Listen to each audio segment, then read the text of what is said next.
Boa noite, meus irmãos, que a graça do nosso Deus e a paz que há em Cristo esteja sobre nós, para que a gente possa desfrutar um pouco mais da santa e preciosa palavra do nosso Deus. Nós estamos estudando agora sobre adoção. Iniciamos no sábado passado, terminamos o estudo sobre os decretos de Deus e agora estamos estudando a adoção.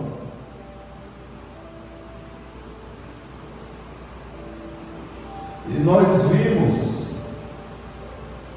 um pouco nesse texto da Confissão de Fé de Westminster que mostra qual é o processo da adoção nas Escrituras Sagradas. Diz assim: todos os que são justificados é Deus servido em seu único Filho Jesus Cristo, e por ele fazer participante da graça da adoção. Foi o que vimos. Por essa graça eles são recebidos no número dos filhos de Deus e gozam a liberdade e privilégio deles. Têm sobre si o nome dele, recebem o Espírito de adoção, têm acesso com confiança ao trono da graça e são habilitados a clamar: Abba, Pai.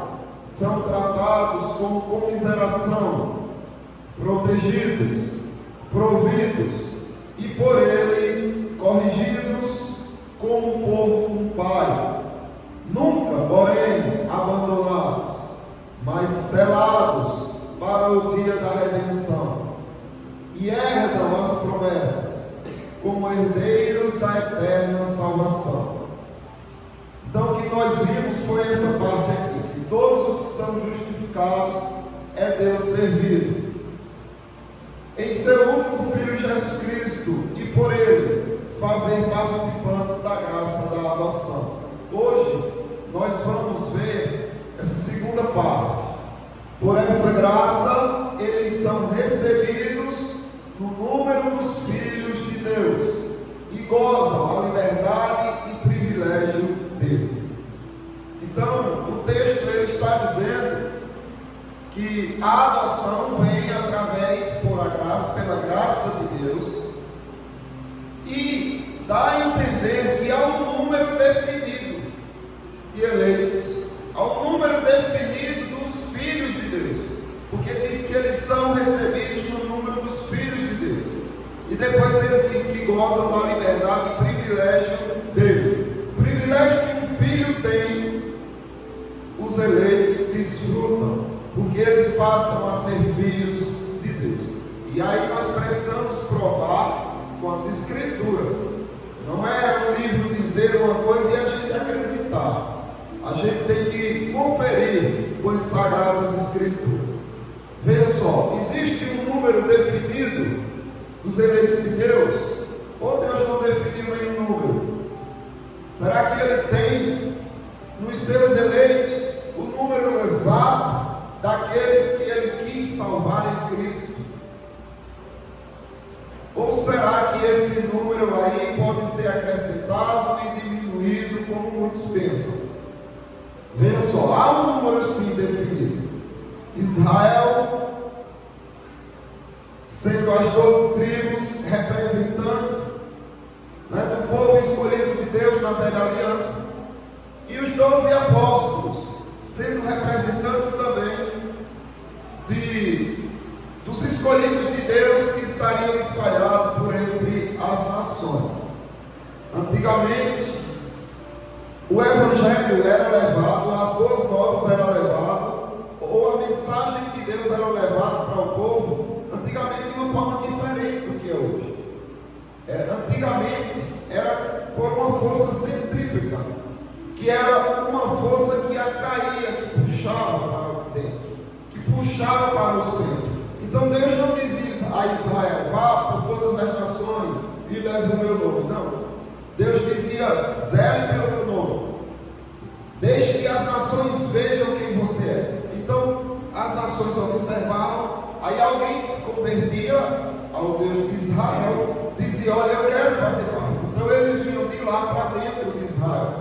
Agora, o Evangelho é em forma de centrífuga, é uma força que afasta do centro. Você está na igreja, não é o povo que tem que vir para cá, é você que tem que ir. Então, Deus ele tem o seu número definido. E aqueles que entravam para dentro de Israel eram eleitos de Deus que já faziam parte desse número.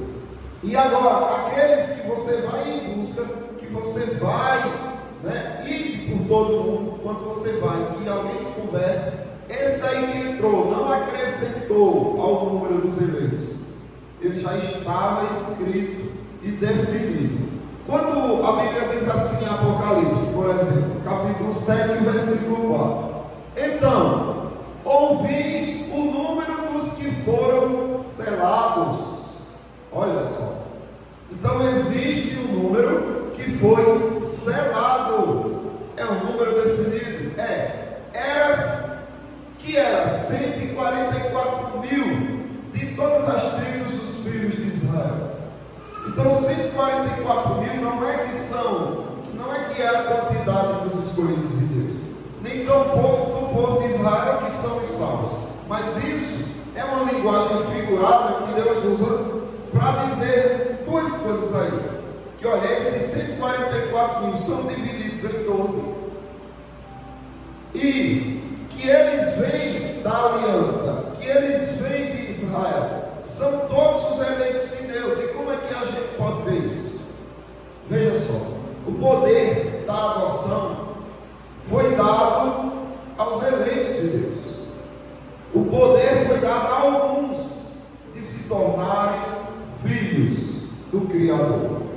Porque no sentido genérico, toda a criação é filha de Deus, porque veio dele. Mas no sentido de adoção, de salvação, de filho legítimo, só os eleitos de Deus. Só aqueles a quem Deus adotou, esses desfrutam verdadeiramente de serem filhos de Deus. Veja o que diz o Evangelho de João, capítulo 1, versículo 12. Mas a todos os que o receberam, a todos que receberam Jesus, deu-lhes o poder de serem feitos filhos de Deus, a saber, aos que creem no seu nome. Então aqueles que não creem, eles são apenas criaturas de Deus. O pai que eles têm é o diabo. Mas quando alguém crê, esse recebe o poder de se tornar filho de Deus. É isso que o texto está dizendo. O número, mas a seletividade no aprender de Deus. Veja só, esse número que Deus tem dos eleitos e o que eles desfrutam por fazerem parte desse número definido de filhos de Deus. Apocalipse capítulo 14, 2 e 3. Ouvi uma voz do céu, como de muitas águas, como voz de grande trovão. Também a voz que ouvi era como de arpistas, quando tangem a sua harpa. Entoavam um novo cântico diante do trono, diante dos 4 seres viventes e dos anciãos. E ninguém pôde aprender o canto.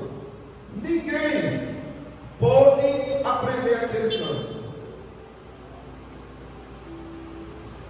senão os 144 mil que foram comprados da terra. Somente estes podem desfrutar do gozo do aprender esse novo canto. Fora estes, ninguém mais. Veja que privilégio imenso.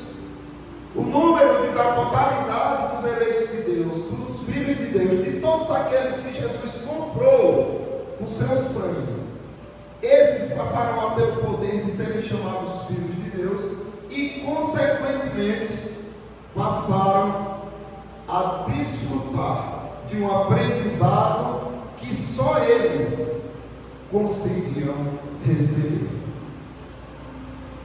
E aí você vê também a imunidade dos escritos. Dos escritos no livro da vida.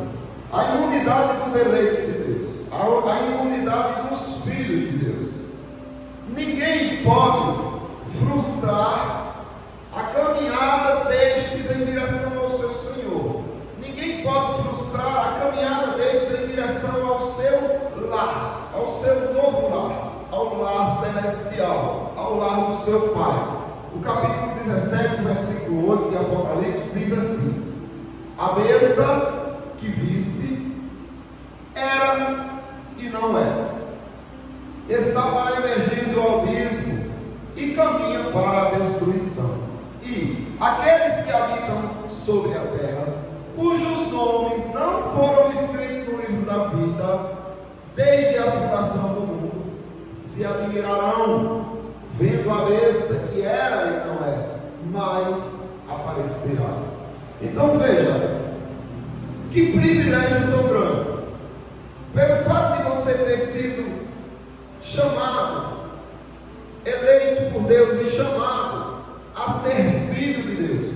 Isto te dá a imunidade de ser seduzido pela besta. Você não poderá ser seduzido pela besta. O mundo todo será, mas você que é filho de Deus não. E por que não? Porque essa eleição, ela se deu desde a fundação do mundo. Você foi escrito no livro da vida desde a fundação do mundo. Então, pelo fato de você ter sido escrito, você precisou ser chamado. À medida que Ele te chamou, Ele te adotou. Agora você é filho. E por causa disso, você jamais perecerá com a besta e seus seguidores. A garantia sobre os filhos. Jesus garante que aqueles que o Pai deu a Ele, aqueles que o Pai adotou para si e confiou aos cuidados de Jesus, Ele garante que nenhum se perderá. Todos os filhos estarão com o Pai. Se você hoje é filho, não existe a mínima possibilidade de amanhã você deixar de ser. Você é filho e sempre será. Você é filha e sempre será filha de Deus. Isso é uma garantia que vem do próprio Deus. É uma garantia que vem do próprio Jesus Cristo. O Evangelho segundo João, capítulo 6, do 37 ao 39 diz: todo aquele que o Pai me dá, todo o que o Pai dá a Ele, esse virá a mim. Então é impossível alguém que o Pai, algum filho que o Pai adotou e confiou a Jesus, é impossível que esse filho não vá a Jesus. Esse virá a mim.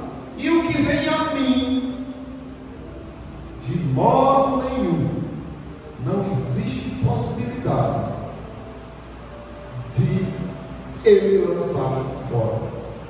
De modo nenhum o lançarei fora. E por que Jesus não vai lançar fora alguém que o Pai confiou a Ele? Porque Ele desceu de lá para fazer a vontade do Pai.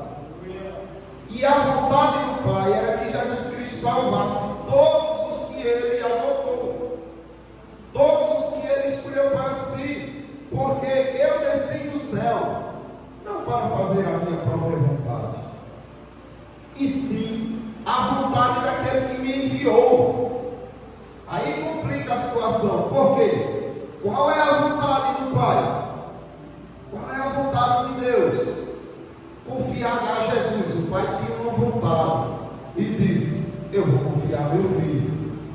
A vontade de Deus foi confiada em certa medida aos anjos, e eles fizeram a sua própria vontade. Foi confiada aos homens, e eles fizeram a sua própria vontade. Agora foi confiada ao seu próprio filho, o unigênito. Será que esse não faria exatamente conforme a vontade do seu Pai?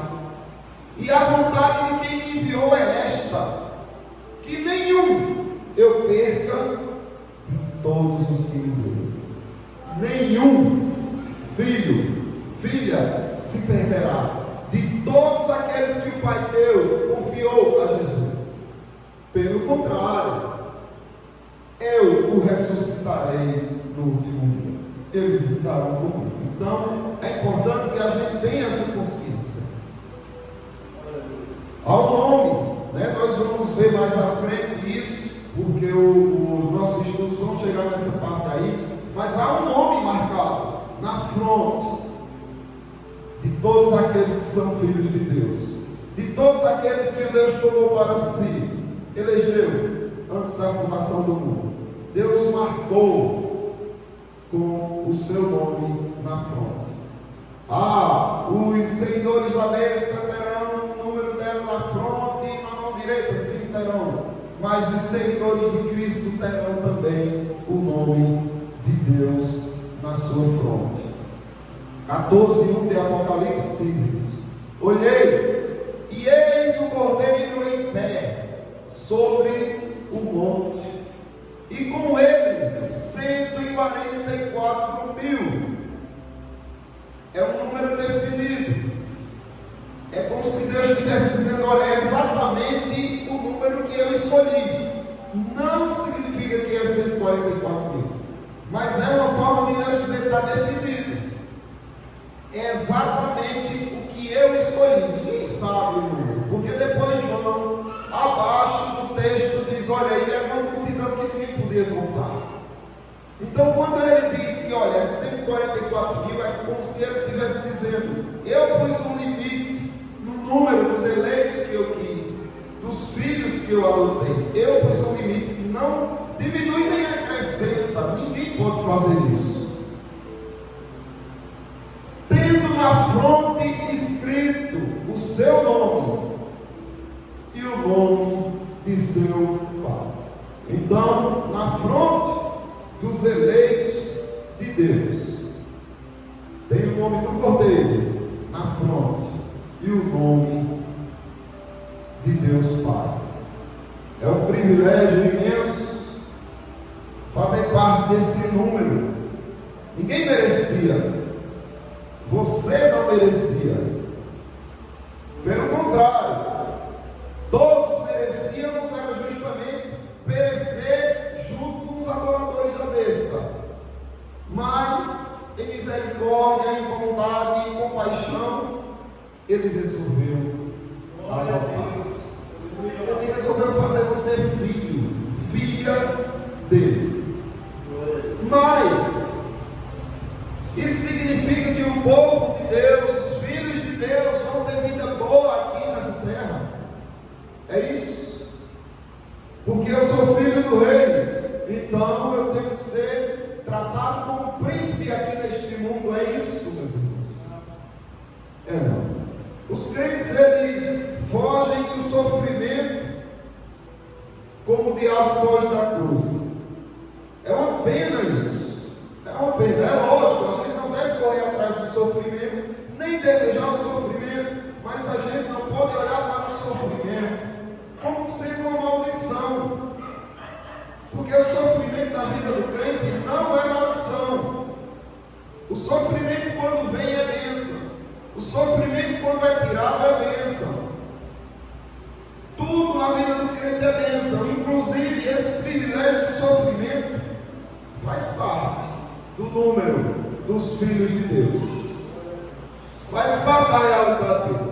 Muitos dizem assim: olha, a grande tribulação que vai passar é aqueles que não creem em Cristo. A igreja vai subir e vai ficar aqueles para a grande tribulação e vão ter que resistir sem o Espírito Santo. Nossa, que loucura essa! Quem é que resiste sem ter o Espírito Santo? Impossível. Qualquer um aqui só está resistindo, perseverando até o fim, porque tem o Espírito Santo. Mas a igreja vai subir e esses vão ter que, pela lei, ganharem a salvação. Outra coisa impossível. Adão, que tinha tudo para permanecer no paraíso, escolheu o pecado. Porque essas pessoas vão ser salvas pela lei? Não. Os crentes vão passar pela grande tribulação. Isso daí é um privilégio privilégio imenso.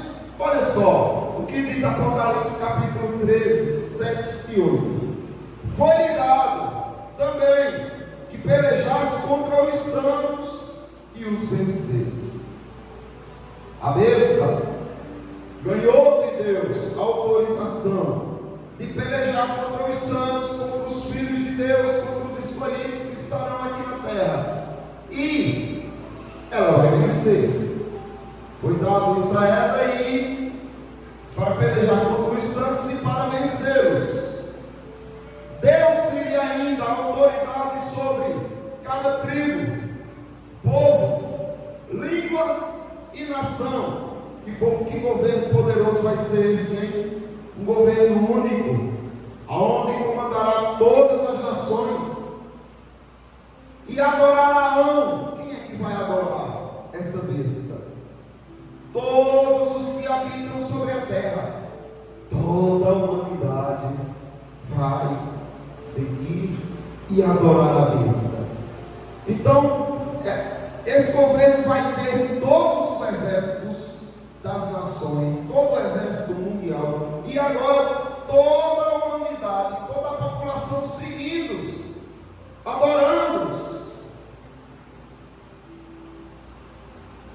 Todos aqueles cujos nomes não foram escritos no livro da vida do Cordeiro, que foi morto desde a fundação do mundo. Então vão ser toda a humanidade mas somente aqueles cujos nomes não foram escritos no livro da vida. Porque aqueles que têm o seu nome escrito no livro da vida estarão pelejando contra esse governo, pelejando contra esse sistema religioso, pelejando contra essa cultura, contra essa ideologia. Eles vão perder essa guerra, vão perecer, vão sofrer, vão ser perseguidos, massacrados, mas não se renderão. E a garantia disso é porque os seus nomes estão escritos no livro da vida do Cordeiro, que foi morto desde a fundação do mundo. No sentido de que Deus, no seu plano eterno, em harmonia e comunhão com o conselho da Trindade, decidiu isso. Meu filho vai morrer como o Cordeiro que representará na velha aliança. Ele vai morrer como aquele Cordeiro. Isso Deus programou na eternidade.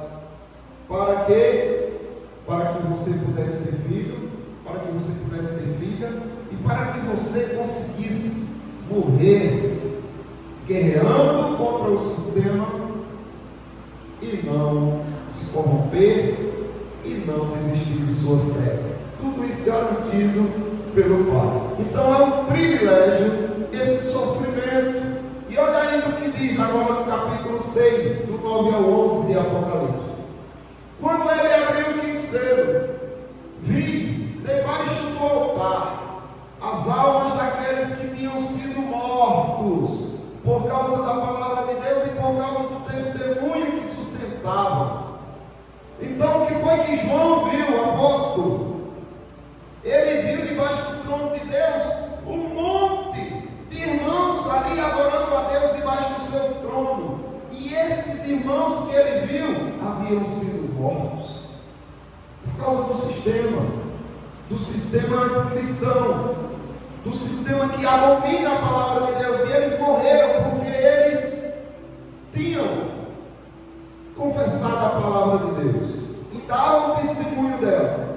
Aí João vê uma coisa curiosa: clamaram em grande voz, dizendo: até quando, ó soberano Senhor, santo e verdadeiro, não julgas nem vingas o nosso sangue dos que habitam sobre a terra? Então lá eles estão com o senso de justiça no ápice. O senso de justiça que eles têm é o mesmo de Cristo, que deixa o Senhor Jesus Cristo irado contra o mal, contra a perversão, contra as injustiças.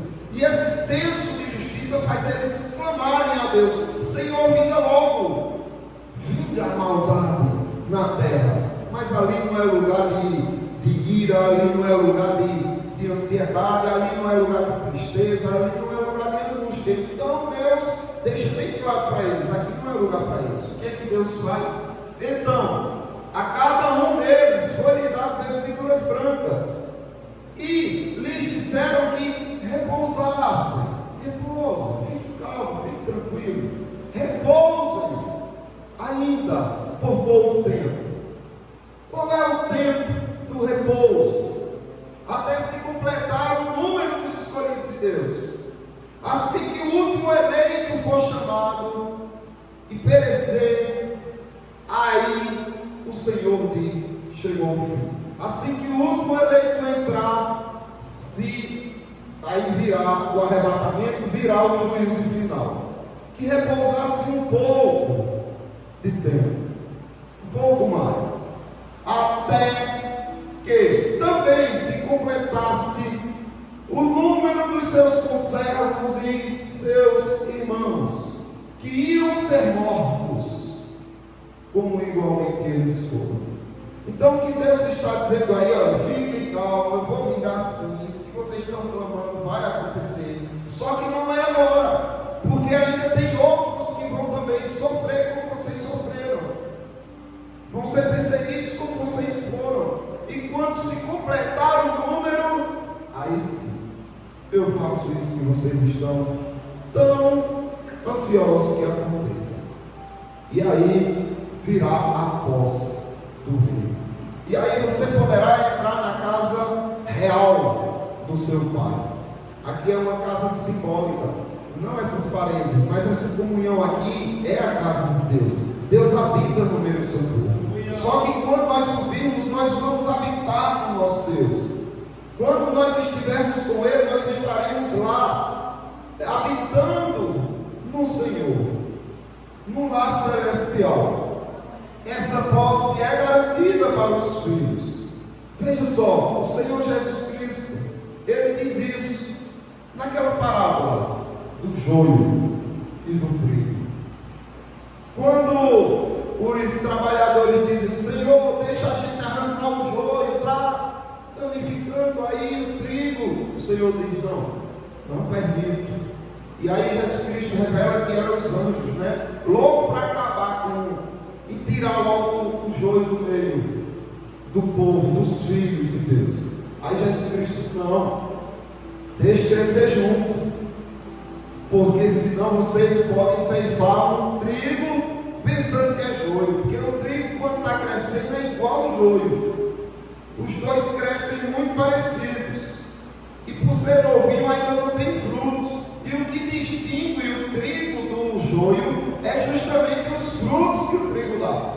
E aí Jesus Cristo diz: não deixa não. Lembra que ele disse que o Pai não permite que um só se perca, e que ele garante que nenhum só se perderá, por isso que ele não deixa os anjos agirem fora do tempo. Aí ele diz assim: deixai-os crescer juntos até a colheita, e no tempo da colheita direi aos ceifeiros: ajuntai primeiro o joio, atai-o em feixes para ser queimado, mas o trigo recolhei-o no meu celeiro. Então o trigo, ele vai habitar aonde Deus habita. Ele tem essa garantia dessa posse. Todos aqueles que são filhos de Deus, eles recebem esse privilégio de morarem aonde o Deus e Pai celestial habita. O sofrimento e a posse. Veja só que interessante. Paulo aos Romanos, capítulo 8, versículo 17 diz: ora, se somos filhos, somos também herdeiros, herdeiros de Deus e co-herdeiros com Cristo. Se com Ele sofremos, então Ele admite que há um sofrimento para os filhos de Deus aqui. Se com Jesus Cristo sofremos, também com Ele seremos glorificados. Então esses são os filhos, esses que herdam a posse, mas eles não estão livres de sofrimento aqui. E aí é interessante, porque existe uma insignificância tão grande no sofrimento, comparado com a posse que você crentes se soubessem, ou pelo menos se assimilassem a profundidade dessa riqueza, a profundidade desse tesouro, eles iam rir do sofrimento. Quando algo acontecesse que os aborrecesse, eles ririam e seguiriam em frente, sorrindo, se eles tivessem noção do que os espera. Tendo essa noção, eles iam perceber que o que acontece de ruim nesse mundo é nada, é cócegas, que só faz rir. Mas por se distanciar dessa compreensão e se aproximar tanto do que é material, tanto do que os olhos veem aqui na terra e do que as mãos apalpam, eles sofrem só pela possibilidade de um dia perderem aquilo que conquistaram aqui, porque estão longe de entenderem o que os espera depois daqui. Romanos ainda 8, 17 e 18 diz: porque para mim tenho por certo, Paulo tinha certeza disso, que os sofrimentos do tempo presente não podem ser comparados com a glória a ser revelada em nós. Não compare com a glória que há de ser revelada em nós. Então é insignificante a dor, o sofrimento que você passa aqui, se você tivesse compreensão do que te espera como filho.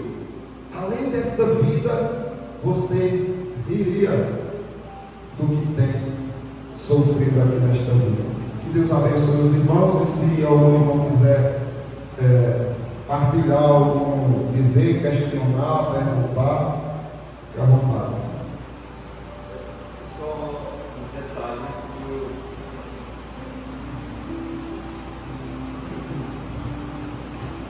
Só um detalhe que eu observei, porque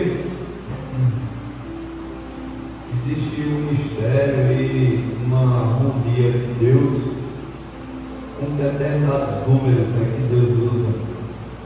O 7 e o 12, né, são números simbólicos, representativos de Deus. E quando eu olhei esse detalhe de 12 que Deus escolheu, que são os filhos de Israel, os filhos de Jacó, né, representando o chamado de Deus para a aliança, né? A aliança de Deus filhos. E depois, os 12 apóstolos foram escolhidos por Jesus Cristo para representar todas as nações, né, que foram escolhidos por causa do nome de Jesus. Então, quando nós comparamos 12,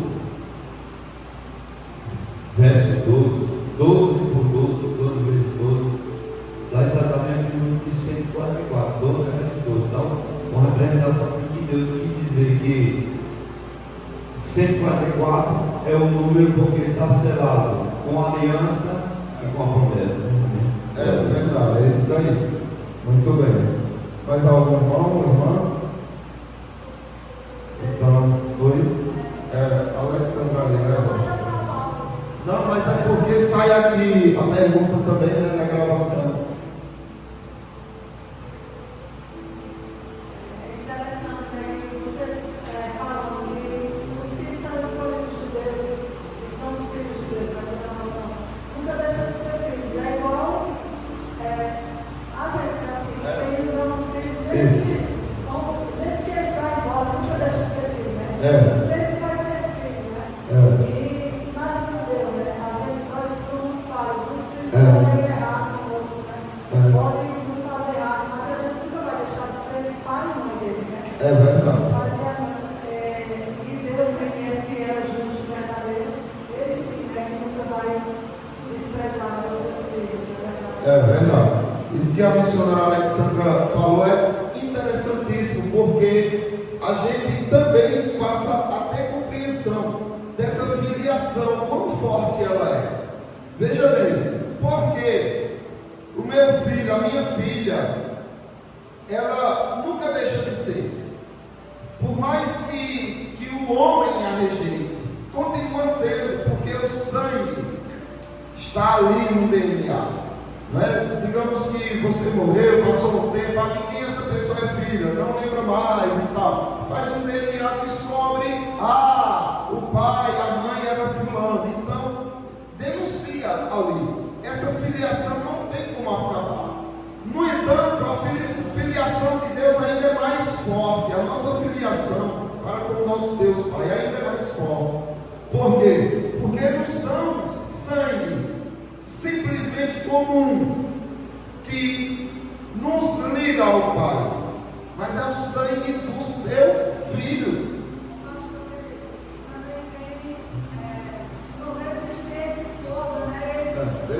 Não, mas é bom porque para sair aqui o som. Da próxima vez, então, você também vai entender mais aqui.